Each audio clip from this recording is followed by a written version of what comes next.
Honourable Rod Caddies. Yeah, Mr. President.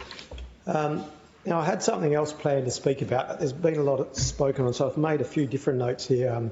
Just want to talk about some stuff. I worked in residential care for 15 years with child protection, so I've had a lot of first-hand experience on the impacts, I guess, it has on young people in care and the importance that we should be placing on how we go about bringing people into care. Like, too often we see governments stepping in only when it's sort of that crisis point, when children are already distressed, and yeah, the families give, I guess,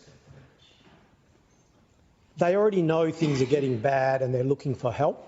I'll give an example of one of the ladies that came talking to me when I was in residential care. She was an Indigenous lady. She had 2 young girls living with her that were her nieces.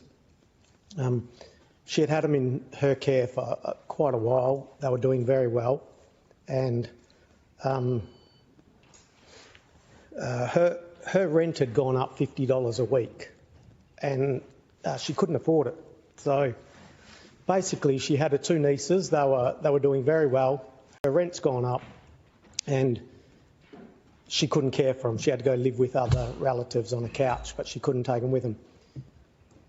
We as a government, I tried to send emails around saying, you know, is there something we can do? Is there other options? But basically, the reason I'm saying this story is because we're talking about Department of Communities and Department of Child Protection and putting them into a big...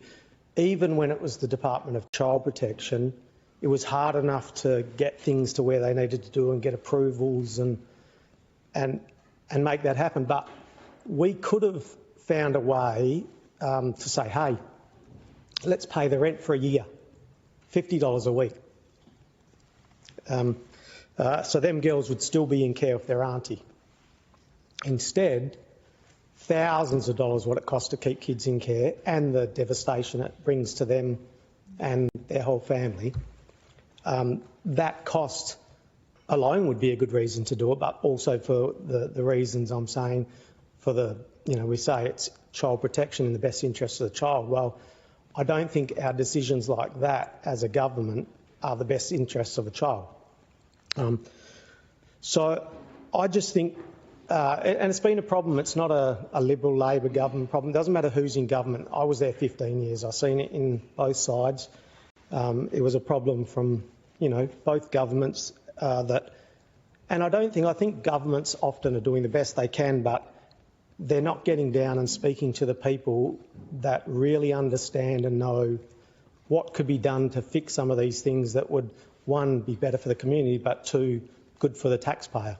Now, we heard the Honourable Jess Beckling talking about, you know, putting more money into intervention programs and, you know, like prior to these happening. So I think that's where, as a government, we should be focusing and putting more money into support and prevention, and I think that would eliminate a lot of the problems. And you know, there's so many terrible stories I could tell about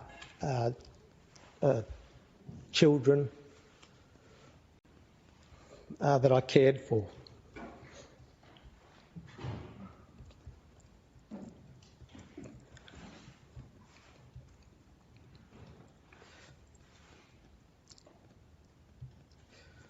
Sorry, yeah.